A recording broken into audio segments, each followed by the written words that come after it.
There is a specific kind of silence that only exists inside a military base at 3 in the morning. It is not peaceful. It is not calm. It is the silence of 500 people sleeping with one eye open, of weapons locked in racks that could be emptied in 45 seconds, of generators humming beneath concrete floors like the whole place has a heartbeat nobody talks about. Staff Sergeant Marcus Delano knew that silence the way most people know the sound of their own breathing. He had lived inside it for 11 years across 4 deployments, 2 continents, and 1 marriage that did not survive any of it. Marcus was 33 years old and built like someone had taken a regular man and compressed him down to something denser, harder, more efficient. 5'10", 185 pounds, all of it functional, none of it decorative. He had a jaw that looked like it had been carved with a utility knife and eyes the color of creek water after a storm, somewhere between green and brown and tired. His hands were the kind of hands that could field strip an M4 in the dark or hold a baby with terrifying gentleness, and he had done both in the same 24-hour period more than once. He was not a hero. He would tell you that himself, and he would mean it, and he would be wrong. Forward Operating Base Copperhead sat in a valley in eastern Afghanistan like a splinter wedged into the knuckle of a mountain range that did not want it there. The base was small by military standards, home to roughly 200 personnel, most of them Army, a handful of Air Force combat controllers, and a rotating cast of intelligence analysts who arrived pale and left either tanned or traumatized, sometimes both. The walls were 12-foot HESCO barriers filled with gravel and sand, and beyond them the terrain rose in every direction like the earth itself was trying to shrug the base off its back. Marcus had been a Copperhead for 4 months, long enough to know which guard tower had the best sight line of the valley, long enough to know that the interpreter named Bashir made the best chai on base and would only share it if you asked about his daughter's school grades first, long enough to know that the resupply helicopters came every Tuesday and Thursday unless the weather disagreed, which it did often, long enough to know the names of 27 men and women he would take a bullet for, and the 3 he would rather not sit next to in the chow hall. What he did not know, what no one on that base knew on that particular Tuesday in October, was that by sunrise half of them would be scattered across a mountainside, and the other half would be running for their lives. The day started like every other day started. Marcus was up before dawn, not because he set an alarm, but because his body had forgotten how to sleep past 4:30. 11 years of military service had rewired something deep in his nervous system, some ancient clock behind his ribs that equated darkness with vulnerability and vulnerability with death. He did not think about it in those terms. He just woke up, swung his legs off the cot, and sat there for a moment in the dark, listening. The base was stirring. He could hear it the way a farmer hears weather coming. Boots on gravel 2 buildings over. The clank of someone in the motor pool, doing something to a Humvee that probably did not need doing, but gave their hand something to hold.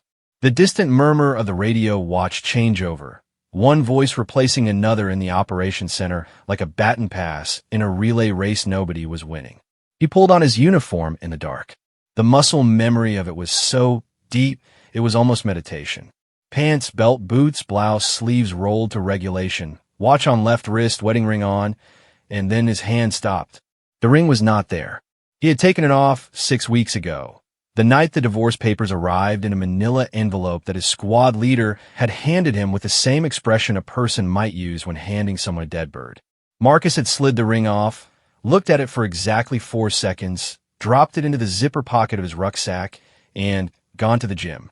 He had done deadlifts until his vision went gray at the edges, and then he had come back, showered, and slept 7 hours for the first time in a year. He still reached for it every morning.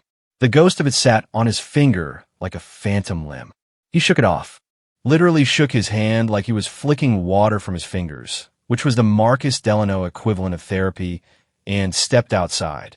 The sky was that color it gets in the mountains before sunrise, not blue and not black, but something bruised and electric like the atmosphere was holding its breath. The air was cold enough to bite, but not cold enough to see your breath, that narrow band of temperature that existed in the Afghan highlands for about 6 weeks an autumn before winter came down like a boot on a throat. Marcus walked to the operations center, which everyone called the TOC, even though it technically stood for Tactical Operations Center, and nobody had ever once used all 4 words in sequence. The TOC was a plywood and corrugated metal structure that had been reinforced so many times it looked like a building wearing body armor. Inside, it smelled like burnt coffee, electronics, and the particular variety of human sweat that only comes from people staring at screens for 12 hours while trying to keep other people alive. Captain Elena Vasquez was already there. She was always already there. Marcus had privately theorized that Vasquez did not actually sleep, but instead powered down like a laptop, standing upright in a corner somewhere, rebooting at 0400 with a full battery and a list of things that needed doing. She was 29, Puerto Rican, 5'4", and possessed a kind of focused competence that made her seem like she was taking up more space in a room than her physical body actually occupied. She had brown skin, dark hair pulled back so tight it could have been used as a weapon itself, and the kind of steady brown eyes that made you feel like she was reading a report about you while you were talking to her. She was the company commander. Marcus was her senior NCO. Between the two of them, they ran Copperhead the way 2 people run a restaurant during a dinner rush, with an unspoken division of labor so precise it looked choreographed. She looked up when he walked in. Did not smile. Vasquez did not waste facial expressions on things that could be communicated with a nod. She nodded. He nodded back. This was their good morning. The morning briefing happened at 0530, and it was on this particular morning unremarkable in every way that would later seem impossible. The intelligence officer, a first lieutenant named Park who wore glasses that were perpetually crooked and who spoke about enemy movements the way a weatherman talks about cold fronts, reported that local militia activity had decreased over the past 72 hours. Patrols were running on schedule. Supply levels were adequate. The nearest significant threat was assessed to be a Taliban commander operating approximately 14 kilometers to the northeast, a man known by the codename Sandstorm who had been responsible for 3 IED attacks on coalition convoys in the past month. Sandstorm was a problem, but he was not their problem. Not today. Today, their problem was a routine presence patrol to a village called Kalawi Bark, a cluster of mud-walled compounds about 8 kilometers east of the base that sat at the entrance to a narrow valley the military had designated as Route Copperhead, which was also the name of the base, which Marcus had always thought showed a real lack of imagination on someone's part. The patrol was standard. 2 Humvees, 1 MRAP, 12 personnel including Marcus, a fire team, a medic, Bashir the interpreter, and a young second lieutenant named Kyle Hendricks who was on his first deployment and who had the particular energy of someone who had studied war extensively and was about to learn that studying it and standing in it were 2 completely different things. Hendricks was 24, blonde, from Connecticut, and had a degree in international relations from a university that cost more per year than Marcus had made in his first 3 years of service combined. He was not stupid. Marcus wanted to be clear about that, even in his own head. Hendricks was bright, motivated, physically capable, and genuinely cared about the mission and his soldiers. What Hendricks was, and what no amount of training could fix, was untested. He was a blade that had never been used, and you do not know what a blade is made of until you drag it across something hard. They rolled out at 0700. The morning had warmed just enough to take the edge off, and the sky had gone from bruised to wide and clean and blue in that way it only gets at altitude, like someone had wiped a lens. The mountains rose on both sides of Route Copperhead, brown and tan and striated with shadows that moved as the sun climbed, and the road itself was packed dirt with patches of gravel that made the vehicles shudder and rattle like they were driving across the spine of some enormous sleeping animal. Marcus was in the lead Humvee position. He did not love being in the turret. It left him exposed from the chest up, a human target mounted on top of a vehicle, and after 11 years he had developed a relationship with incoming fire that was less about fear and more about statistical awareness. He knew the odds. He had seen what happened when the odds went wrong. But the turret was where the senior NCO rode on this kind of patrol because it gave him the best view, And Marcus trusted his own eyes more than he trusted anyone else's, and that was not arrogance. It was the accumulated weight of a decade of evidence. The drive to Calais Bark took 40 minutes. Nothing happened. That sentence looks simple on paper, but in practice, those 40 minutes were a continuous act of sustained vigilance, so intense it was almost physical. Marcus scanned the road for disturbed earth, for wires, for anything that looked different from the last time they had driven this route 3 days ago. He scanned the ridgelines for movement, for glint, for the absence of the birds that normally sat on the rocks at the 2-kilometer mark. He scanned his own soldiers, watching their posture, their alertness, checking if anyone was flagging. Nothing happened. They arrived.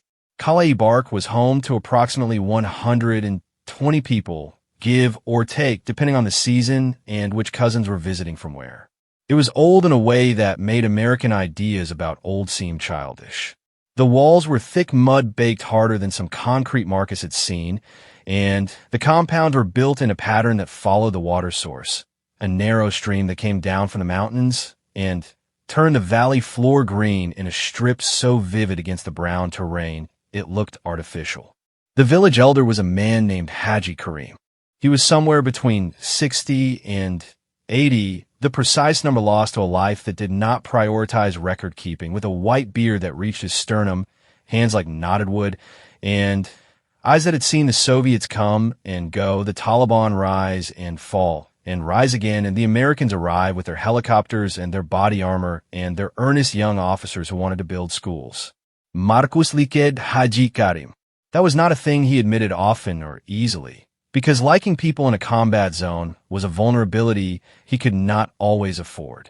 But Karim had a quality Marcus respected, a kind of immovable patience that came from living in a place that had been invaded by every ambitious empire for the past 2,000 years, and was still standing.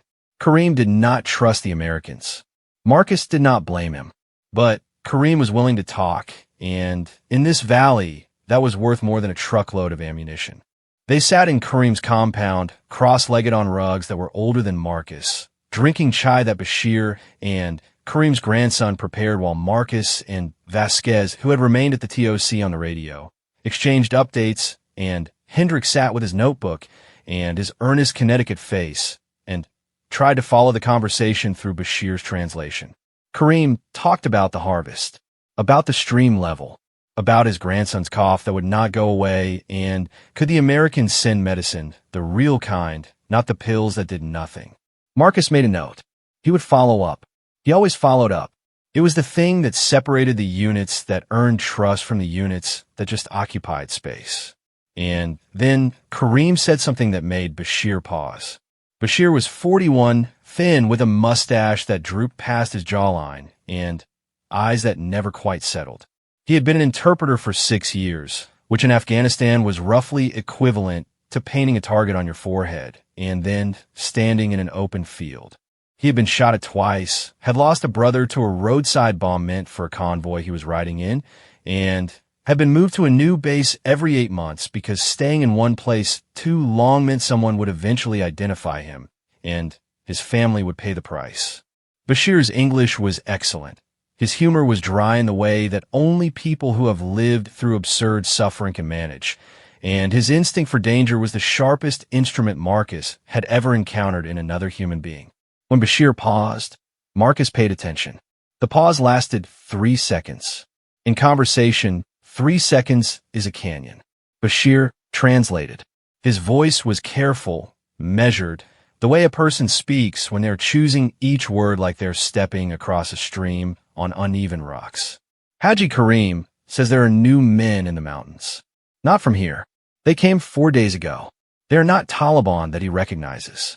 They have equipment he has not seen before. They are watching the road. Marcus felt the temperature in the room change. Not literally. The fire was still burning in the corner. The chai was still warm in his hands. But something behind his ribs contracted, some alarm system built from a decade of similar moments, and the warmth of the room became irrelevant. He did not react visibly. That was important. In front of the elder, in front of his soldiers, in front of Hendricks, who was watching him with the wide focus of someone waiting to see how the experienced man handled new information, Marcus kept his face exactly the same. He took a sip of chai. He nodded. He asked Bashir to ask how many men. Kareem held up both hands. All 10 fingers. Then, he held them up again. 20 men. Minimum. Watching the road. With equipment Kareem did not recognize. For days ago, Marcus set his chai down. The cup made a small sound against the rug, barely audible, and in that tiny sound was every alarm bell his body wanted to ring. The patrol that had come down this road 3 days ago had seen nothing, which meant one of two things. Either the men had arrived after that patrol, and before this one, timing their arrival to a window of observation they could only know if they were watching the base. Or they had been there already and were good enough to stay hidden from a 12-person American patrol, scanning the ridgelines with optics and training and 11 years of Marcus Delano's eyes. Neither option was comforting. Marcus thanked Kareem. He meant it. He finished his chai because leaving it unfinished would be an insult, and cultural insults in this valley could cost lives as readily as bullets. He stood. He shook Kareem's hand, left hand over his heart in the Afghan gesture of respect, and walked out of the compound into the sunlight with a face that gave away nothing and a mind that was already running scenarios at a speed his body could not match. He keyed his radio. Copperhead, Maine. This is Copperhead 6-7. Need to speak to Copperhead 6 Actual on a secure channel. Priority. Vasquez's voice came back in 4 seconds. She had been listening. Of course, she had been listening. Vasquez listened the way satellites listened, continuously, automatically, without needing to be asked. 6-7, 6 Actual. Go secure. He switched channels. The encryption clicked in, that tiny half-second delay that meant the conversation was now wrapped in mathematics that would take a supercomputer years to unravel. He told her what Kareem had said. 20 men. Unknown origin. Unfamiliar equipment. Watching the road. There was a pause on the other end. 3 seconds. The same 3 seconds Bashir had taken. The same canyon. Then, Vasquez said, get you people back here. Now, do not take Route Copperhead back. Find an alternate. Marcus looked at the mountains. The road they had come in on was the only improved route back to base. Everything else was goat trails, dry riverbeds, and terrain that would eat a Humvee suspension for breakfast. He looked at his vehicles. He looked at his soldiers. He looked at Hendricks, who was standing by the lead Humvee with his hand on his sidearm in a way that was technically correct and practically useless, and who had no idea that the chai they had just shared might be the last warm thing any of them tasted. Copy, he said. He did not say anything else. He did not need to. Vasquez understood, and Marcus understood, and somewhere in the mountains above them, 20 men with unfamiliar equipment understood too. The ride back was going to be different. Marcus gathered his team with the kind of calm that is itself a form of communication. He did not rush. He did not bark orders. He walked to each vehicle, spoke to each team leader, and used a tone of voice that every experienced soldier recognized as the tone that means something has changed, and you need to be ready for anything, and I'm not going to explain it right now, because right now we need to move. Specialist Rivera, the driver of the lead Humvee, looked at Marcus as he climbed back into the turret. We good, Staff Sergeant? Marcus looked down at her. Rivera was 22 from El Paso, had arms like braided rope, and a talent for driving armored vehicles through terrain that looked impassable the way some people have a talent for music. She had been on 2 deployments already and had earned a combat action badge on her first one, which meant she had been shot at and had shot back and was still here, which told Marcus everything he needed to know about her. We're going to take a different route back, he said.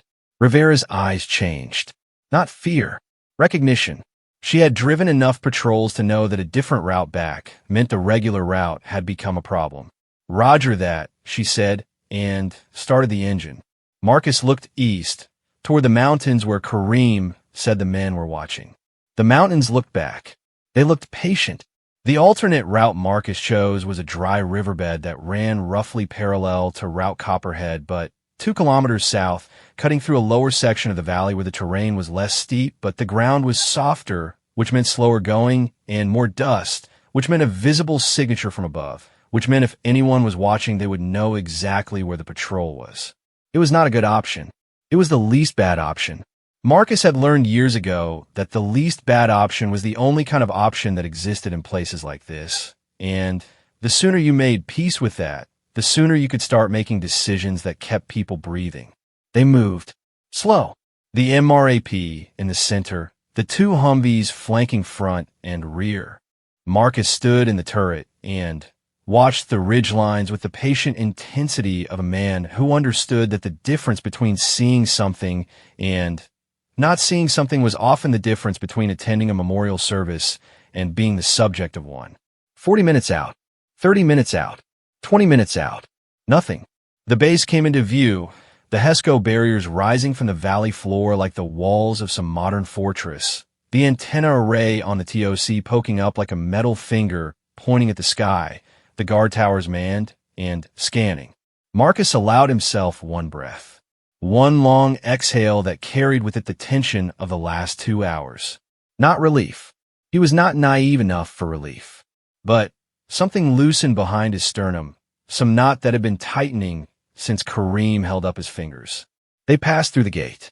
The gate guard, a corporal named Webb who had a gap between his front teeth and an encyclopedic knowledge of 90s hip-hop, waved them through with the casual efficiency of someone who had done this 800 times.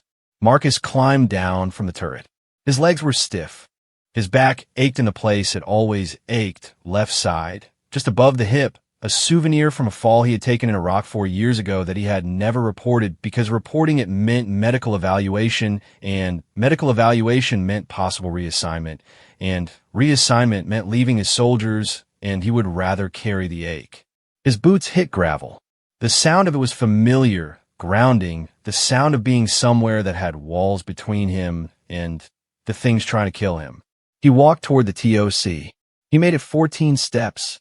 That was the exact number, because later, when he reconstructed this moment in his mind the way a detective reconstructs a crime scene, he would remember that he had counted them.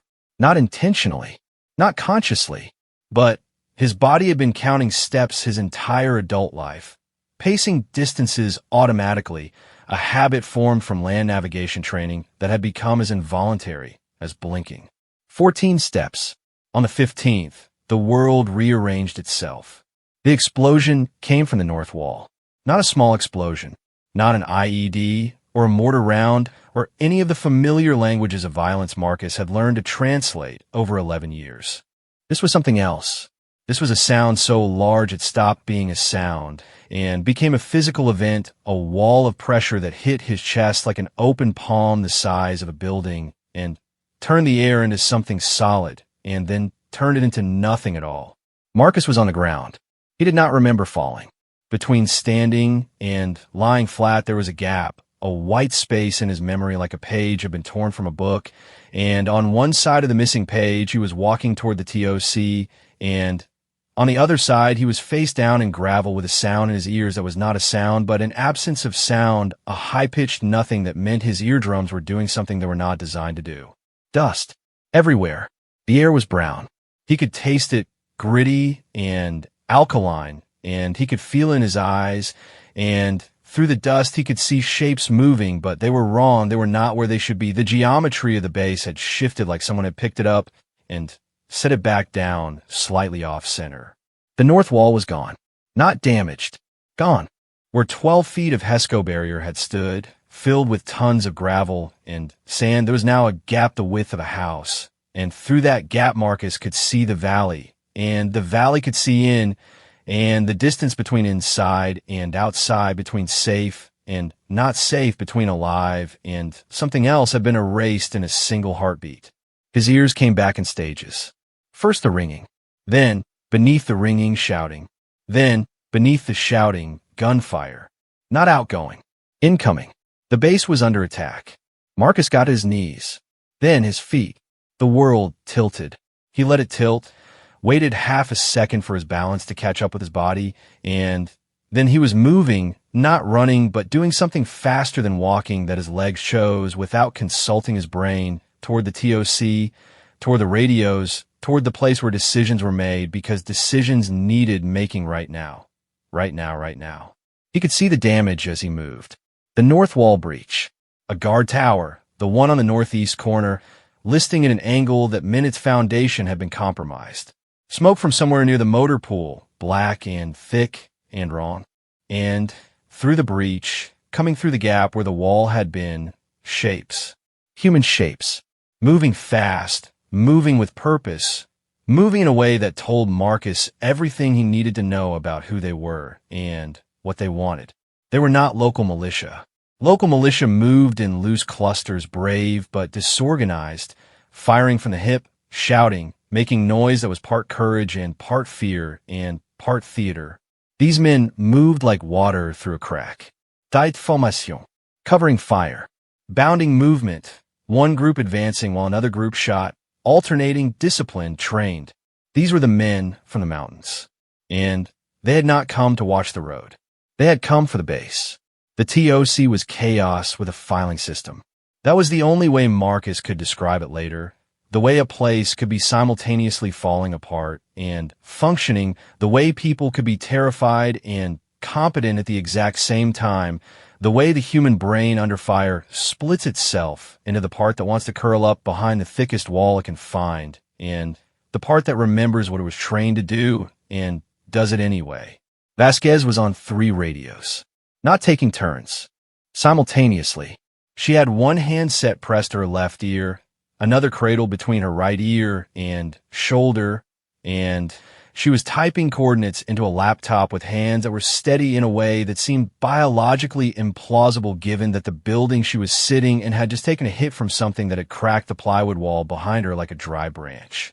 Marcus came through the door, and their eyes met, and in that look was an entire conversation that would have taken 5 minutes to speak aloud. How bad? Bad. How many? More than 20. Where? North wall breach. Northeast tower compromised. Motor pool taking fire. Casualties. Unknown. Air support. Requested. ETA. No answer yet. All of that in 2 seconds of eye contact. And then Marcus was at the map board, the laminated satellite image of the base, and surrounding terrain that was pinned to the wall with thumbtacks that had been pushed in so many times the holes had become slots. And he was already drawing the picture in his head. The attack was not random. It was not opportunistic. Someone had studied this base.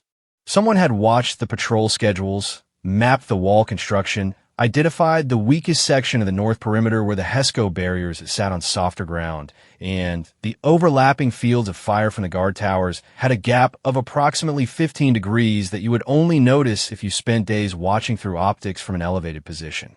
Someone had done exactly that. The explosion that breached the wall was not a mortar. It was not a rocket.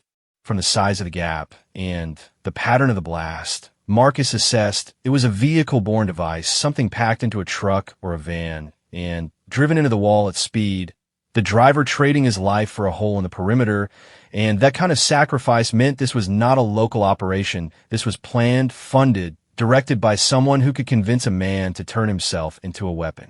Sandstorm. The Taliban commander operating 14 kilometers to the northeast. The one who was assessed as a problem, but not their problem. He had made himself their problem. The gunfire outside was a continuous thing now. Not individual shots, but a layered sound, a fabric woven from different calibers and rates of fire. AK-47s with their distinctive loose chatter, the heavier thud of a PCAM machine gun that someone had set up somewhere with a line of sight through the breach, and underneath it all the sharper crack of American M4S returning fire. Disciplined, controlled, 3-round bursts the way they were trained. Marcus keyed the radio to the platoon net. His voice was even. Not calm exactly, because calm implies a lack of urgency, and there was urgency, but even, level. The voice of a man who has decided that his emotional state is irrelevant to the situation and has filed it away in a drawer he will open later, if there is a later. All stations, this is 6-7. Status report. The reports came in fragmented, shouted over gunfire, broken by static. First squad was on the north side, engaging the fighters coming through the breach. They had taken cover behind a row of concrete T-walls that had been placed there months ago as a blast mitigation measure, and were now serving as the only thing between 8 American soldiers and a force that outnumbered them at least 2-1. Second squad was on the east wall, which had not been breached, but was taking accurate fire from the ridgeline above the base, plunging fire that came down at an angle the wall could not protect against, which meant someone up there had pre-positioned fighters on the high ground before the main assault, which meant this had been planned in layers, like a trap with multiple jaws. Third squad was scattered, some near the motor pool, some near the barracks. The explosion had caught them in the open during the shift change, that 10-minute window when the base was most vulnerable because people were moving between positions, not settled in any one place, and that window had been chosen deliberately with the kind of precision that made Marcus's stomach go cold because it meant the enemy had intelligence. Someone had told them. The medic, Sergeant First Class Okafor, was already working. Marcus could hear in the background of the radio transmissions Okafor's voice cutting through the noise with instructions that were simultaneously medical and motivational. Keep pressure on that. You are fine. Hold this here. Do not look at it. Just hold it. And Marcus added Okafor to the mental list of people he would buy drinks for if they survived this, a list that was growing by the minute. Hendricks. Marcus realized he did not know where Hendricks was. The young lieutenant had been in the second Humvee during the return from Kali Bark. He had been heading toward his quarters when Marcus had started walking toward the TOC. 14 steps before the blast. Where had Hendricks been? Marcus pushed the thought down. Not away, down, into the part of his mind where things waited until he had time for them. A crowded room by now, full of things he had not had time for across 11 years. He turned to Vasquez. Air support. She looked at him, and for the first time he saw something in her eyes that was not command authority, but something rawer, something that lived underneath the competence, and the focus, and the perfectly pulled back hair. Bagram says 45 minutes, she said. 45 minutes. In a firefight, 45 minutes is not a number. It is a geological epoch. It is an ice age. It is the time between the dinosaurs and the mammals. 45 minutes with a breach perimeter and an organized enemy force inside the wire and fighters on the high ground pouring fire down into the base was not a timeline. It was a death sentence measured in quarter hours. Marcus did the math he always did in these moments, the cold arithmetic of survival that no one teaches you in school and no one talks about after. How many fighters? How much ammunition his soldiers had? Rate of fire, cover positions, casualty rate projections based on similar engagements. The math was not good. He did not share the math. That was not his job. His job was to make the math irrelevant by changing the variables. He grabbed his rifle. His kit was already on, had never come off because Marcus Delano did not take off his body armor inside a combat zone until he was inside a hardened structure with a locked door, a habit his ex-wife had called paranoid. And that was currently the reason he was standing here with ceramic plates between his vital organs and the bullets that were chewing up the base around him. He looked at Vasquez. I'm going to first squad. She nodded. That same nod. Good morning and go keep our people alive, and I will hold this end together all in one movement of her chin. He stepped outside. The base looked like someone had taken a photograph of it and then shaken it while the image was still wet. Things were where they should not be. The motor pool was burning. 2 vehicles fully engulfed, the flames orange and black against the morning sky, and the smoke was drifting east across the base in a smear that reduced visibility to 50 meters in patches. A water tank that had stood near the north wall was on its side, punctured, spilling water into the gravel in a spreading dark stain that looked too much like something else. Marcus moved. Not running. Running gets you shot. Running makes you a visible, predictable, exciting target. He moved fast, but deliberate, using cover the way a river uses rocks, flowing from one position to the next, pausing behind a blast wall, a vehicle, a stack of supply pallets. Always moving toward the sound of the heaviest fighting because that was where first squad was, and first squad was where the breach was, and the breach was where this battle would be won or lost. He found them behind the T-walls. 8 soldiers. One was down, left leg at an angle that said something was broken or worse, being tended by a private first class whose hand were red to the wrists, and whose face was the particular shade of white that means the adrenaline has overpowered the blood supply to the skin. The other 7 were firing. Controlled. Disciplined. But Marcus could see it in their posture, in the way their shoulders sat, in the spacing of their shots, they were being pressed. The fighters coming through the breach were not stopping. They were absorbing casualties and continuing to advance, which meant they either had more men than Marcus had estimated or they had decided this attack was worth dying for. And both of those things changed the math in ways he did not want to calculate. Staff Sergeant Delano. Sergeant Torres was first squad's leader, a stocky man from Phoenix with a voice like gravel in a blender and the kind of situational awareness that comes from growing up in a neighborhood where you learn to read danger in the way people held their hands. We got maybe 15, 20 fighters pushing through the breach. Another group on the ridge providing cover fire. We are holding, but we cannot hold forever. We are burning through ammo. Marcus got behind the T-wall. He brought his rifle up. He looked through his optic. The breach was 60 meters ahead, a jagged gap in the Hesco wall that looked like a wound. And through it he could see figures moving, darting, taking positions behind the rubble of the wall itself, using the debris as cover as they worked their way into the base. He counted. Torres was right. 15 to 20 in the breach, and more behind them in the valley beyond, visible in glimpses between the dust and the smoke. The PCAM was set up on a rise about 100 meters outside the wall, and it was hammering the T-walls with bursts that chewed up the concrete and sent fragments flying that stung exposed skin and made a sound like gravel thrown against a window. Marcus looked at the ridge above. He sighed.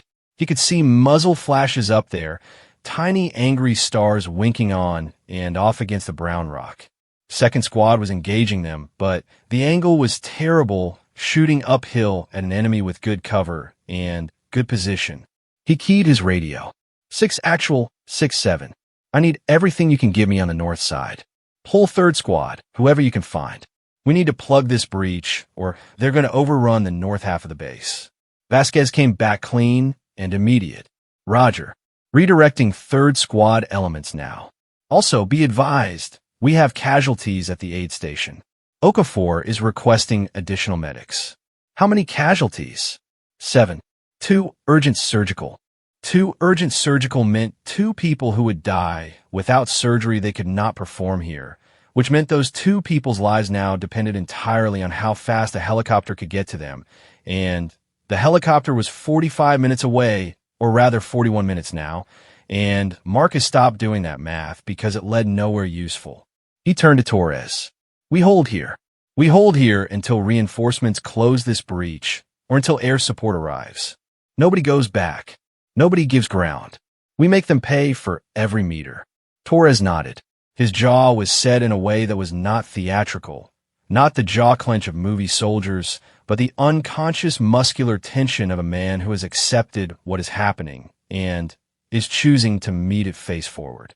The next 30 minutes were the longest of Marcus's life, and he had lived through some long minutes. They fought from behind the T-walls, from behind vehicles, from behind anything that would stop a bullet. The enemy fighters pushed through the breach in waves, each wave a little more aggressive, a little more desperate, and Marcus and his soldiers pushed them back each time, but each time the push cost more ammunition, more exposure, more the narrow margin between holding and being overrun.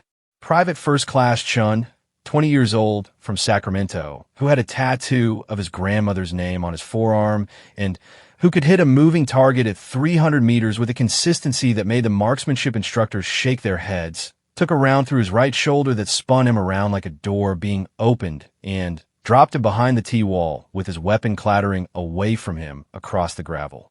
The medic, a private named Wallace who had been in the Army for 11 months and was learning triage the hardest possible way, scrambled to him and started working with hands that shook but found the wound and applied pressure and did not stop.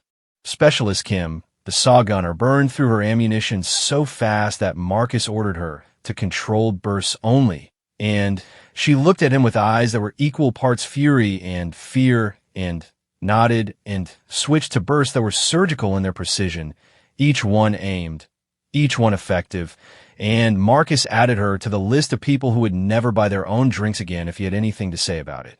And through it all, the ridge. The fighters on the ridge kept pouring fire down. Second squad was keeping them busy, but could not suppress them entirely, and every 30 seconds or so a burst would come from above that found the gaps between the T-walls, the narrow angles that no cover could protect against, and Marcus would hear the whip crack of rounds passing close enough to feel the air displacement, and he would not flinch because flinching was a luxury he had sold years ago for something more useful. 20 minutes in, ammo getting low, casualties mounting. The fighters in the breach were not retreating. They had brought their own wounded behind cover and kept fighting, which meant they were disciplined, which meant they had leadership present, which meant somewhere behind that wall of dust and debris and muzzle flash was someone giving orders, someone who had planned this. And Marcus wanted to find that person with an intensity that burned clean and hot at the center of his chest. He was firing at a cluster of fighters behind the rubble when he heard it. Or rather, he felt it before he heard it. A vibration in the air, a pressure change, something that his body recognized before his ears processed the sound because his body had been living around helicopters for over a decade, and it knew the displacement of air from rotor washed the way a surfer knows the pull of an undertow. He looked up, not west, where Bagram was, not in the direction help was supposed to come from. South, low, fast, coming in at an altitude that was borderline insane, skimming the terrain like whatever was flying that machine was either the best pilot in the theater or completely out of their mind. And Marcus had enough experience to know those two categories overlapped more than anyone was comfortable admitting. It was a Black Hawk, but not a regular Black Hawk. Even through the dust and the smoke and the chaos, Marcus could see the modifications. The airframe was different, not the standard Army green, but something darker, matte, almost like it was designed to be harder to see. The weapons configuration was wrong for a standard medevac or transport bird. There were things on the sides of that helicopter that Marcus recognized from classified briefings he had attended once and been told to forget. This was not the air support Bagram had promised. This was something else entirely. The Black Hawk did not circle. It did not do a standard approach. It came in like a thrown stone, fast and direct and committed, and as it reached the base it flared hard, the nose pitching up, the rotors biting the air with a sound that was physically overwhelming, and it swung around to face the breach and the fighters beyond it like a predator that had just identified its target. What happened next took 9 seconds. Marcus counted them later in the quiet, when counting seconds was the only thing that kept the memory organized. The door guns opened up. Not the standard M240 that most Blackhawks carried. Something heavier. Something that sounded like the sky was being torn open along a seam. The rounds hit the breach area and the rubble beyond it with an impact that Marcus could feel through the T-wall, through the ground, through the soles of his boots, and the fighters who had been pressing forward for the last 20 minutes disintegrated from a coherent fighting force into scattered figures diving for cover that no longer existed. For seconds, the PKM on the rise outside the wall stopped firing. Marcus did not see what silenced it. He heard the burst from the helicopter, and then the PKM simply was not there anymore, replaced by a plume of dust and a silence that was louder than the gunfire had been. 7 seconds. The helicopter shifted, rotating in place with a precision that spoke to a pilot who was flying this machine the way Marcus's fingers worked a rifle, with intimate mechanical fluency, and it brought its guns to bear on the ridge where the second group of fighters had been pouring fire down onto the base. 9 seconds. The ridge went quiet. The Black Hawk hung there for a moment, rotors pounding, dust swirling outward in a circle that engulfed the north end of the base, and then it dropped. Not landed. Dropped. It came down fast and hard and sure, touching the ground inside the perimeter with the controlled violence of someone who has done this 1,000 times and is bored by their own competence. The doors opened. Marcus had seen special operations soldiers before. In 11 years across 4 deployments, he had worked alongside Green Berets, Rangers, Delta operators who never confirmed they were Delta operators, and the occasional nameless person in civilian clothes who appeared, asked questions, and vanished like a rumor with legs. The men who came out of that Black Hawk were different. There were 6 of them. They moved with a synchronization that was not rehearsed but organic, the way a school of fish turns together without signaling, each man knowing where the others were without looking, their weapons up, their eyes already scanning, already processing, already making decisions at a speed that Marcus could see in their body language but could not quite follow. They were not wearing standard army uniforms. Their gear was a mix of military and civilian body armor over what looked like commercial outdoor clothing. Helmets with configurations Marcus had seen in exactly one briefing that he had been told to forget, and weapons that were modified in ways that told him these men had been given a budget and told to spend it on whatever kept them alive. Navy SEALs. Marcus knew it the way you know the breed of a dog before you were told. It was in the way they moved, in the equipment, in the particular brand of controlled aggression that radiated from them like heat from an engine. Every branch of special operations had a fingerprint, a way of being that came from their specific selection process and training pipeline, and the men coming out of this Blackhawk had the SEAL fingerprint, that combination of absolute physical capability and almost casual lethality that came from being trained in water and land and air and told to be equally dangerous in all three. The lead man was tall, maybe 6'2", 6'3". He wore a beard that was regulation for special operations in Afghanistan, dark trimmed, the kind of beard that said, "I am here to work with local populations," but was also the kind of beard that said, "I could break you in half, and I would not lose sleep over it." His eyes scanned the base the way Marcus had scanned the ridgelines on the drive to Kala Bark, with the patient intensity of someone who understood that seeing was surviving. He walked straight to Marcus, not to the TOC, not to the command post, not to the highest-ranking officer he could find, to Marcus. And Marcus understood why immediately, because the lead SEAL had done the same thing Marcus would have done in his position. He had looked at the fighting positions, identified who was controlling the defense, and gone to that person because rank was one kind of authority and the person keeping everyone alive was another, and in a firefight the second kind mattered more. Staff Sergeant Delano? Marcus nodded. The fact that this man knew his name meant someone had been talking to Vasquez, which meant the TOC had communications Marcus did not know about, which meant this had been coordinated at a level above his pay grade in a time frame that should not have been possible. The SEAL extended a hand, not a formal handshake, the grip of one professional recognizing another. Lieutenant Commander Jake Erickson. "We are here to help. What do you need?" Marcus looked at him. This man had appeared from nowhere in a modified Blackhawk that was not part of any air support package Marcus had been briefed on, carrying weapons that were not standard issue, with a team that moved like 6 parts of one animal, and he was asking Marcus what he needed. Marcus told him. He needed the breach sealed. He needed the ridge cleared. He needed his casualties evacuated to a surgical facility before 2 of them bled out. He needed ammunition resupply. He needed to know how many more fighters were in the valley beyond the wall, because what they had seen so far might be the main force or it might be the first wave, and the difference between those two things was the difference between surviving the morning and not. Erickson listened. He did not take notes. He did not ask clarifying questions. He absorbed it the way the ground absorbs water, completely and immediately. And then he turned to his team and spoke in a shorthand so compressed it was barely language, more like code. And his 5 men split into 2 groups and moved toward the breach and the ridge with a speed and purpose that made Marcus realize he had been watching elite soldiers his entire career and had never quite seen this. The next 40 minutes changed everything. Erickson's team did not just supplement the defense. They reorganized it. They moved through the base like a system upgrade, identifying weaknesses that Marcus had been too busy surviving to address, repositioning soldiers to better angles, setting up interlocking fields of fire that turned the breach from an open wound into a kill zone, and doing it all with a quiet efficiency that made Marcus feel like he had been fighting with one hand tied behind his back without knowing it. 2 of Erickson's men went to the ridge. Just 2. They disappeared into the rocks east of the base with a silence that seemed impossible for men carrying that much equipment, and within 15 minutes the sporadic fire from the ridge stopped entirely. Marcus did not hear explosions. He did not hear sustained firefights.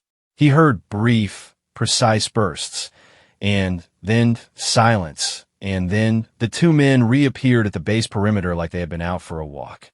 Erickson himself stayed at the breach. He set up with Marcus, and first squad behind the T-walls, and he brought something with him, a radio system that was not military standard, that connected him to the Black Hawk pilot who was hovering in a pattern over the valley that gave the helicopter continuous line of sight to the terrain beyond the wall. And through that connection, Erickson had something Marcus did not have. He had eyes above. "There are more of them," Erickson said. His voice was conversational. Not calm in the way that means suppressing emotion, but conversational in the way that means this is a normal day. This is what I do. This is Tuesday. Southeast, 200 meters. Looks like a reserve force. 15, maybe 20. They are waiting. Waiting for what? To see if the first push worked. When it did not, they will try again. Probably with a vehicle. Marcus looked at him. What vehicle? Erickson pointed to the ridge where his two men had just returned from. Up there. Technical with a mounted gun. They were repositioning it before my guys got to them. Marcus processed this. The enemy had a reserve force, a vehicle with a mounted weapon, and they had fighters on the ridge providing overwatch, and the initial assault through the breach had been the first move, and they were waiting for an opportunity to send the second wave, and all of this meant the attack was bigger, more organized, and more dangerous than anyone at Copperhead had assessed. What stopped the vehicle? Marcus asked. Erickson looked at him. The look was not a smile, but it contained something adjacent to a smile, something in the architecture of it. My guys, he said it the way someone says the coffee is ready. Statement of fact. No elaboration needed. The reserve force attacked 20 minutes later. They came from the southeast, a different angle than the first assault, which meant they had planned for the possibility that the breach would be defended and had a secondary axis of approach, and this was the most sophisticated attack Marcus had seen in 11 years, and it was happening at a small forward operating base in a valley that most maps did not bother to name. But this time was different. This time the base was ready. This time Marcus and Torres and Kim and every soldier on the north side knew where the enemy was before they moved, because Erickson's pilot was painting the picture from above. This time the fields of fire were interlocking, the cover positions were optimized, and there were 6 additional shooters on the line who hit what they aimed at with a consistency that changed the mathematical reality of the engagement. The second wave lasted 12 minutes. It broke against the north side of the base and fell back, leaving bodies and weapons in the dust, and this time they did not regroup. They pulled back, all the way back, into the valley, into the mountains away. Erickson watched them go through binoculars. He did not pursue. Marcus understood why. Pursuit into that terrain with his force was a gamble, and Erickson did not seem like a man who gambled. The convoy from Bagram arrived 2 hours later. Apaches first, circling the valley with the lazy menace of birds of prey who know they are the most dangerous thing in the sky. Then, the medevac birds touching down inside the base with medical teams that swarmed the casualties with an efficiency that made Marcus close his eyes for a second. Just a second, because closing his eyes meant the worst was over, and he was not sure he believed it yet. Then, the reinforcements. A full platoon of infantry, fresh, armed, alert, pouring through the gate, and filling the base with a density of combat power that made the last 4 hours seem like a fever dream. Marcus stood by the T-walls and watched them come in. His rifle was still in his hands. He had not put it down. He had not sat. He had not eaten, drunk, or used the latrine in 6 hours. His body was a machine that had been running at maximum output and had not yet received the signal to power down. Erickson walked over. They stood side by side for a moment, watching the reinforcements unload, not speaking. 2 men who had just survived something together and did not need to fill the silence with words about it. Your people fought well, Erickson said. They had to, Marcus said. Erickson looked at him. That same not quite smile. Most people have to. Not everyone can. Marcus did not know what to say to that. So he said nothing, which was the right thing, and they stood there in the dust and the smoke and the morning light that had turned hard and flat and honest, and they watched the helicopters come and go until the base began to look like a base again instead of a wound. It was Vasquez who found him finally. She came out of the TOC and walked to where he was standing, and she stood next to him the way she always stood next to him close enough to talk, far enough to maintain the professional distance that made their partnership work.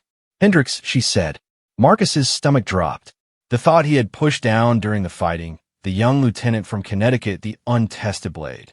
"He is alive," Vasquez said. She must have seen something change in his face, in the muscles around his eyes, because she said it fast, almost interrupting herself. "He is alive. He was in the barracks when the wall blew. He led 6 soldiers to the east wall and held it for 40 minutes. He took shrapnel in the arm and refused evacuation until every wounded soldier under his command was treated first." Marcus stared at her. Vasquez allowed herself something. Not a smile. Something around the mouth. Something that acknowledged what she was about to say before she said it. "He is a good officer, Marcus." Marcus breathed. In, out. The breath carried something he did not name, something that lived in the space between relief and something larger and older than relief. "Yeah," he said. "Yeah, he is." The base did not sleep that night. Neither did Marcus. Not because of the threat.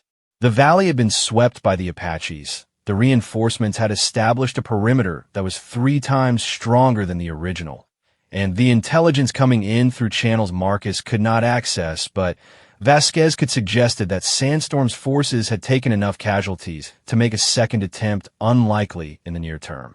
The tactical situation was as secure as it was going to get. Marcus did not sleep because his body would not let him. This was not new. After 11 years of combat deployments, Marcus had a relationship with his own nervous system that was complicated in ways most doctors would find interesting and most civilians would find disturbing. He knew the cycle. The engagement happens. Adrenaline sustains you for hours. Then the adrenaline recedes like a tide, and what it leaves behind is a shoreline of jittering nerve endings, racing thoughts, and a heartbeat that will not slow down because the ancient lizard part of the brain that controls survival does not care that the fighting is over. It only knows that fighting happened and is not convinced it will not happen again, and it will keep the entire body at combat readiness until some biological timer runs out and the system crashes. Marcus sat on his cot in the dark. His kit was off for the first time in 18 hours. His body armor sat on the floor next to his bed like a shed skin, and without its weight, his torso felt strange, lighter, vulnerable in a way that was irrational and real at the same time. He could hear the base breathing, generators, radios, footsteps on gravel, the patrol patterns of the reinforcements who did not know the rhythms of this place, and were walking them slightly wrong, slightly too fast, slightly too evenly spaced, and Marcus noticed this the way a musician notices a song played in the wrong key. He noticed, and it bothered him, and he could not stop noticing, and that too was part of the cycle, the hypervigilance that was a gift in combat, and a curse in everything else. He reached into the zipper pocket of his rucksack. The ring was there. Cool metal. Smooth. A circle with no beginning and no end, which was the kind of symbolism that had seemed profound at 22 and seemed like a sick joke at 33. He held in his palm. He did not put on. He did not put away. He just held it, feeling the weight of something that was impossibly light for how heavy it had made his life. Sarah had filed the papers 3 months before his deployment. She had done it with the same organizational competence that had attracted him to her in the first place, which was something he appreciated in a distant, exhausted way that he recognized was not the right way to feel about the ending of a marriage, but was the only way he had available. The paperwork was thorough. The division was fair. She kept the house in Fayetteville, and the dog a lab mix named Roosevelt, whom Marcus had loved more than he was comfortable admitting, and he kept his pension split, and the storage unit full of things he had accumulated over a decade of being somewhere else while his life happened without him. She had not been wrong to leave. That was the part that made the ring so heavy. If she had been wrong, if she had been unreasonable or selfish or cruel, he could have put the ring away and felt righteous. But Sarah had been right. She had married a man who was present for the ceremony and absent for the marriage, who came home with parts of himself left behind in places he could not talk about, who woke up at 4:30 every morning with his heart hammering for no reason she could see, who loved her in a way that was real and deep and absolutely insufficient, because love is not just a feeling. It is a daily act of showing up. And Marcus had not shown up. He put the ring back in the pocket, zipped it. The sound was small and final. Morning came the way it always came at Copperhead, with the mountains turning gold at their edges and the cold air warming by degrees and the sound of the bass shifting from nighttime vigilance to daytime operations. But this morning was different. This morning the bass carried its wounds in the open. The breach in the north wall had been temporarily filled with vehicles and concertina wire, a bandage on a wound that needed surgery. The motor pool was a blackened skeleton. The northeast guard tower had been condemned and a temporary position set up in its place, sandbags and plywood that looked fragile against the permanent stone of the mountains. And there were empty spaces. Marcus counted them the way he counted steps. Involuntary. Automatic. The bunk in the barracks that had belonged to Corporal Davis, 26, from Ohio, who had been in the northeast tower when a blast hit and who had died there, not immediately, not in the clean way that movies show, but in the real way, the way that took time and that Marcus was not going to think about, because thinking about it would open a door he needed to keep closed until he was somewhere safe enough to walk through it. Specialist Adeyemi, 23, from Maryland. The medic trainee who had been crossing the open ground between the barracks and the aid station when the breach happened and who had been caught in the open. They had found her behind a Jersey barrier where she had crawled, had treated 3 other soldiers while bleeding from wounds she had apparently decided were less important than theirs, and had been medevaced to Bagram, where she was in surgery and might lose her left leg, or might not. The uncertainty was a particular kind of torture that Marcus filed away with all the other tortures in the drawer. 5 dead, 12 wounded. 3 of the wounded would not return to duty. These numbers would be in a report. They would be in a briefing. They would be on a slide in a PowerPoint presentation that someone at a desk in Washington would review with a cup of coffee and a furrowed brow. The numbers would be accurate, and they would be meaningless because numbers cannot hold what Marcus held, which was the specific weight of Corporal Davis's laughter, which had been startling and loud and came out of him at unexpected moments, and the particular way Specialist Adeyemi had walked, slightly pigeon-toed, which she had been self-conscious about until someone told her it made her look like she was always in a hurry to help, which she had been, which she always was. Numbers cannot hold any of that. Marcus held it instead. The SEALs were still there. Marcus found Erickson in a corner of the TOC that had been sectioned off with a tarp, which in military terms was equivalent to a penthouse suite. Inside, Erickson and his team had set up a communications array that made the base's standard equipment look like tin cans and string. Erickson was on a laptop, typing with the 2-finger method of someone who could disassemble a weapon in seconds but had never made peace with a keyboard. He looked up when Marcus appeared. This time something closer to an actual smile, small, controlled, like even his facial expressions were on a disciplined budget. Staff Sergeant. Coffee? Marcus had not been offered coffee by a SEAL before. He accepted. The coffee was terrible in a way that transcended branch of service. The universal military constant, proof that no matter how elite the unit, their coffee was made by the same angry god. They sat across from each other at a folding table that had one short leg and rocked gently every time either of them shifted weight. Marcus drank the terrible coffee and waited because he had learned that the best way to get information from people who were trained to not give information was to be silent and let them fill the space. Erickson filled it. We have been tracking Sandstorm for 7 weeks, he said. Not here, not from this base. From a facility I cannot name at a distance I cannot specify. But we have been watching him plan this. Marcus set his coffee down. The mug rocked on the uneven table. He watched it settle. 7 weeks. 7 weeks they had known. 7 weeks of surveillance, of intelligence gathering, of watching a man plan an attack on a base where 200 Americans lived and worked and slept, and in those 7 weeks nobody had told Copperhead. Nobody had warned Vasquez.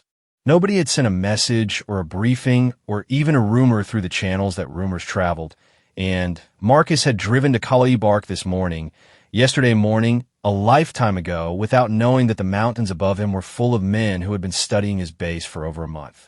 His hands were still around the coffee mug. They were steady. That was not calmness. That was something else.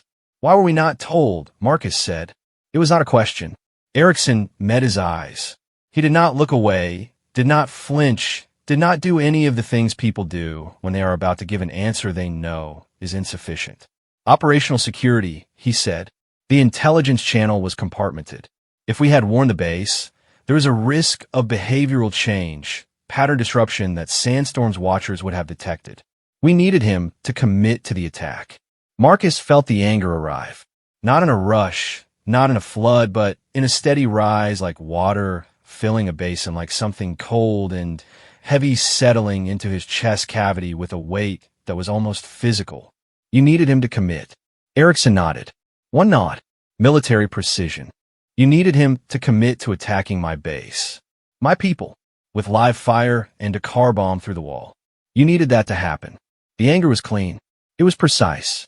It was the kind of anger that does not shout or threaten or make things personal, because personal anger is messy, and this anger was surgical, honed by 11 years of watching decisions made at levels above him that treated his soldiers' lives as acceptable variables in equations he was never shown.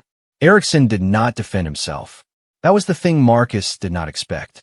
The SEAL did not argue, did not justify, did not pull rank or classification or national security or any of the other shields that people in his position typically reached for when confronted by the people who bore the cost of their decisions.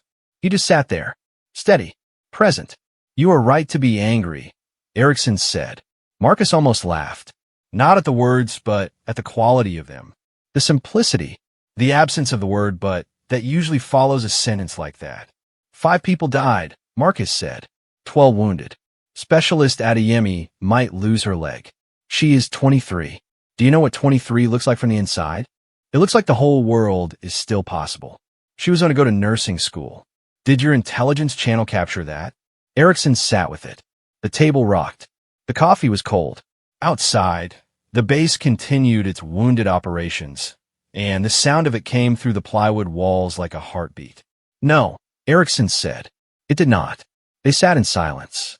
Not the antagonistic silence of 2 men in a standoff, but the heavy silence of 2 people who were on the same side of a war, but on different sides of a decision that had cost lives, and who both understood that being right did not make the cost smaller. Erickson spoke again. The plan was to intercept Sandstorm before the attack reached execution phase. We had a window. 24 hours ago, we had a team positioned to take him before he could launch. The window closed. He moved faster than we projected. So the plan failed. The plan failed, Erickson confirmed. And when it failed, we came here as fast as we could with what we had. Marcus looked at him. The anger was still there, solid and bright, but next to it, beside it, occupying the same space without contradiction, was something else.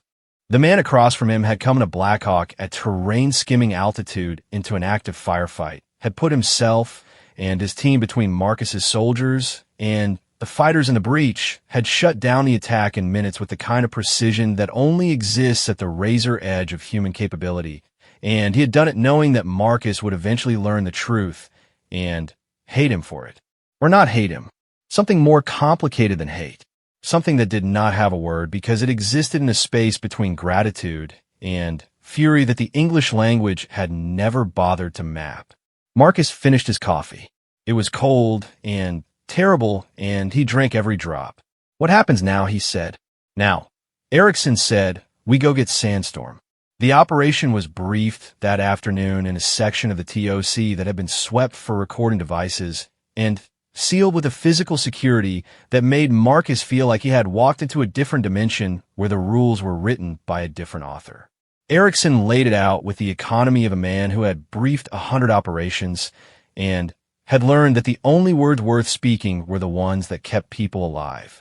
Sandstorm had pulled his surviving forces back to a compound 12 kilometers northeast of Copperhead, in a narrow valley that was accessible by one road and one goat trail, and was overlooked by ridge lines on 3 sides that made conventional assault a mathematical impossibility. The compound had been under satellite observation for 6 weeks. They knew the layout, the entry points, the guard rotation, the position of the communications equipment that Sandstorm used to coordinate with his network. The mission was a direct action raid. Night insertion by helicopter. 2 teams, one to isolate the compound, one to enter and clear. The objective was to capture Sandstorm alive, which Erickson stated with the tone of someone who understood that objectives written in briefing rooms had a way of changing when they met reality. Marcus and a select team from Copperhead would be part of the outer cordon. Not because the SEALs needed help, Erickson was honest about that in a way Marcus appreciated, but because Copperhead soldiers knew the terrain, knew the local dynamics, and because what had happened to their base had earned them the right to be there when the man responsible was brought to account. Marcus chose his team.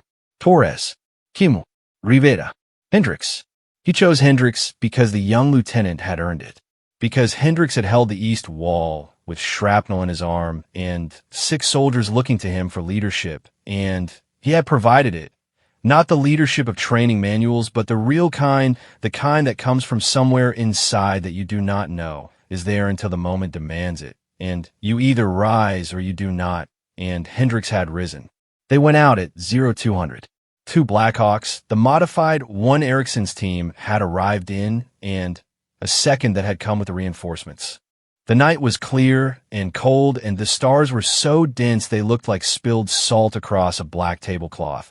And Marcus sat in the door of the helicopter with his legs dangling in the rotor wash, and the mountains sliding beneath him in shades of gray and silver, and he thought about nothing. That was a skill he had developed, the ability to empty his mind before an operation the way you empty a weapon before cleaning it. Every thought, every worry, every grief, every anger removed and set aside until what remained was a clear, open space that could receive information and process it without the interference of emotion. The ring in his pocket. Set aside. Davis in the tower. Set aside. Adeyemi in surgery. Set aside. The anger at Erickson. Set aside. What remained was the mission, the terrain, the plan, his soldiers, his weapon, his training. 11 years compressed into a single point of focus that was sharp enough to cut. They landed 2 kilometers from the compound, in a dry wash that the helicopters fit into with a precision that spoke to hours of planning and pilots who could thread their machines through spaces that looked impossible from the ground. The engines cut. The silence that followed was absolute, the kind of silence that only exists at altitude in the Afghan mountains at 2 in the morning, a silence so complete it had weight. They moved. Marcus had done night movements before, many times, but moving with Erickson's team was a different experience. The SEALs flowed through the terrain like they were made of the same material, shadow and stone and purpose, and Marcus and his soldiers followed in a column that stretched single file through the darkness, each person's hand occasionally touching the shoulder of the person ahead to maintain contact, a chain of human beings moving through the night toward a man who had killed 5 of their own and wounded 12 more, and who did not know they were coming. The compound appeared below them as they crested a ridge. Through his night vision, Marcus saw it in green-gray monochrome, a collection of structures surrounded by a wall, a courtyard with a vehicle, dim light from 2 windows that meant people were awake inside, which was expected because men like Sandstorm did not sleep easily, and their guards reflected that insomnia. Erickson's team split. 2 SEALs to the left, 2 to the right. Erickson and 1 other toward the main entrance. 6 men flowing down the ridge toward a fortified compound held by an unknown number of armed fighters, and they moved with such fluid certainty that Marcus had the absurd thought that they looked like water finding the path of least resistance. Except water does not carry suppressed rifles and breaching charges. Marcus positioned his team on the ridge. Cordon, Overwatch. Their job was to ensure no one left the compound, and no one arrived to reinforce it. He placed Torres on the north approach, Kim with her weapon covering the road to the south, Rivera on the vehicle in case someone tried to flee in it, and Hendricks with him on the high ground where they could see the entire compound laid out below them like a model. Hendricks was steady. Marcus could see it in his posture, in the way he held his weapon, in the controlled rhythm of his breathing. The shrapnel wound in his arm was bandaged, and he had not mentioned it since the initial treatment, and Marcus understood that this was not toughness, but something more essential, a recalibration of what mattered, an understanding that pain was information, and not all information required response. The assault went fast. Erickson's team hit the compound at 0317. There was a brief, sharp eruption of sound, suppressed weapons making their distinctive metallic cough, a breaching charge that blew the main gate inward with a contained explosion that was loud in the silence, but small in the context of what Marcus had survived the day before. Shouts, movement, muzzle flashes inside the compound, brief, contained, ended. Then, radio traffic. Erickson's voice, flat, professional. Objective secure. Jackpot. 1 EKIA. 3 detained. Jackpot alive. Jackpot. The target. Sandstorm. Alive. Marcus exhaled. He had not known he was holding his breath. They brought Sandstorm out through the main gate 15 minutes later, flex-cuffed, hooded, walking between two SEALs who held his arms with the impersonal firmness of men escorting cargo. He was smaller than Marcus had imagined. Average height. Thin. The kind of man you would walk past in a market without a second look, which was of course the point, which was how men like this survived long enough to plan attacks on military bases that killed 5 people and wounded 12. Marcus watched him walk past. The hood covered his face. His feet shuffled in the dust. His hands were bound behind his back, and his fingers were moving, not in panic, but in some repetitive pattern, a nervous habit or a prayer or both. 5 dead, 12 wounded, a breached wall, a burning motor pool, Corporal Davis in the tower, Adeyemi in surgery.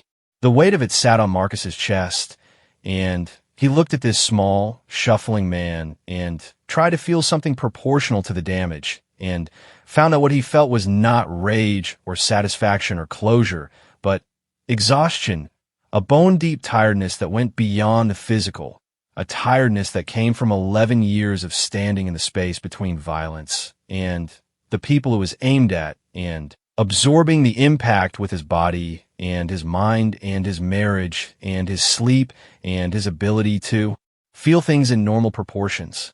They flew back to Copperhead at dawn. The mountains turned gold again. The base appeared below them, wounded and working, and Marcus watched it grow larger through the helicopter's door and thought about what Erickson had said. Most people have to fight. Not everyone can. He wondered which category he was in. He wondered if there was a third category for people who could fight and did fight and were good at fighting but who were being slowly unmade by it, grain by grain, like a cliff face losing itself to a sea it could not stop. The helicopter landed. Marcus stepped onto the gravel of FOB Copperhead, and the sound was the same sound it had always been, familiar, grounding, home, in the only way he understood home anymore. Vasquez was waiting.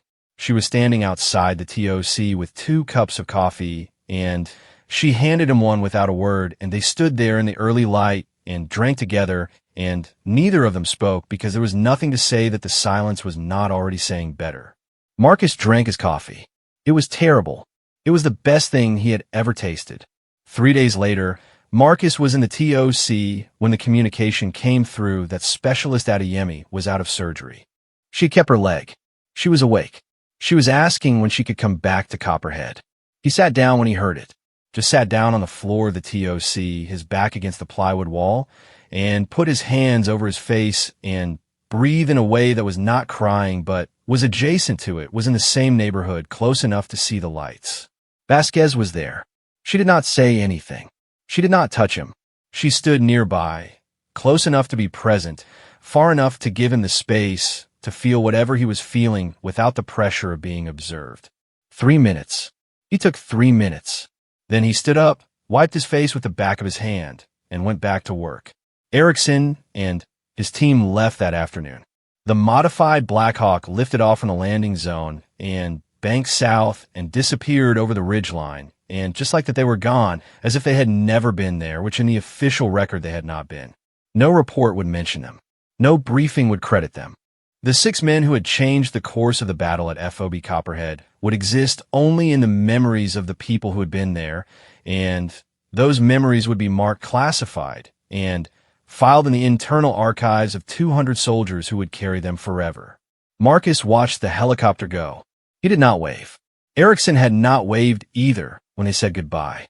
They had shaken hands, the same grip as the first time, two professionals recognizing each other across the divide of branch and mission and the impossible space between planning an operation that costs lives and being the person who pays.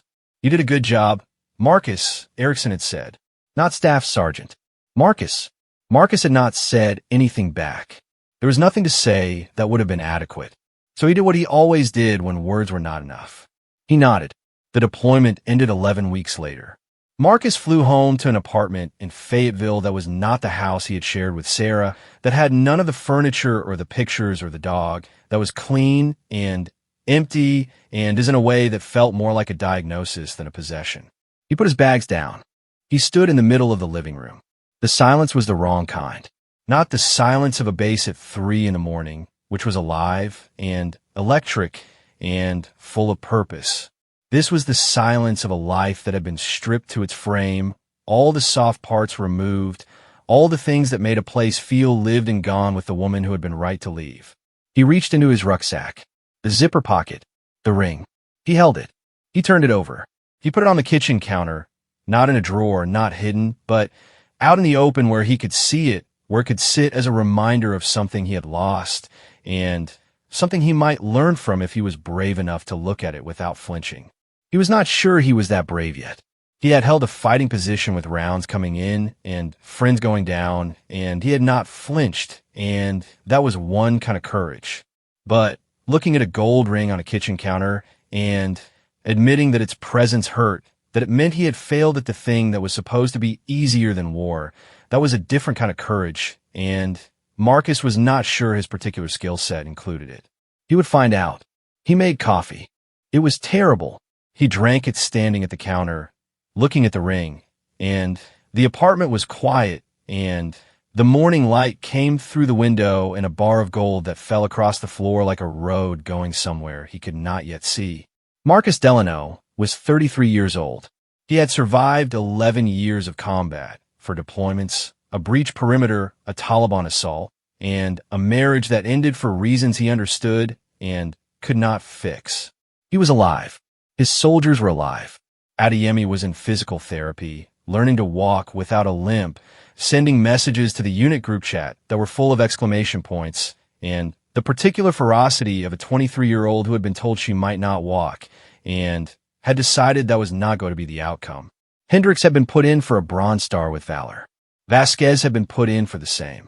Torres, Kim, Rivera, Okafor, every soldier who had held the line at Copperhead had been recognized in the ways the military recognizes courage, with paperwork and ceremonies and medals that are simultaneously meaningful and insufficient, that honor the act without capturing it, that sit in display cases while the real thing lives in the chests of the people who were there. Marcus had been put in for a Silver Star. He had not asked for it. He would not have asked for it. The medal, when it came, would go in a drawer or a box, and he would not display it, because displaying it would require explaining it, and explaining it would require talking about a day he carried but did not narrate, a day that lived inside him as physical memory, as the taste of dust, and the sound of the breach, and the weight of terrible coffee, and the grip of a stranger's hand who had arrived from the sky like something out of a myth, and who had been both the cause and the solution, and whom Marcus would never see again. He finished his coffee. He rinsed the mug. He set it in the sink. He did not know what was next. For the first time in 11 years, the next thing was not a briefing or a patrol or a deployment cycle or a training exercise. The next thing was just a day, an ordinary day, and he did not know what to do with it, which was terrifying in a way that combat had never been, because combat had rules and rhythms and a purpose that was clear even when it was terrible. An ordinary day had none of those things. He looked at the ring on the counter. He looked at the light on the floor. He looked at his hands, which were steady and scarred and capable and empty. He picked up his phone. He opened the contacts. He scrolled to a name he had not called in 6 months. His thumb hovered. Sarah. He did not call. Not yet. But He had not put the phone down either. He held it the way he had held the ring, feeling the weight of something small that contained something enormous. And he stood in his empty apartment in the morning light, and he let himself want something he was not sure he deserved, which was a beginning, which was the bravest thing Marcus Delano had done in his entire life. Braver than the wall, braver than the breach, braver than holding a position under fire with the mountains watching. Wanting is harder than fighting. Anyone who has done both knows that. Marcus stood there, the phone in his hand, the ring on the counter, the light moving slowly across the floor. He breathed,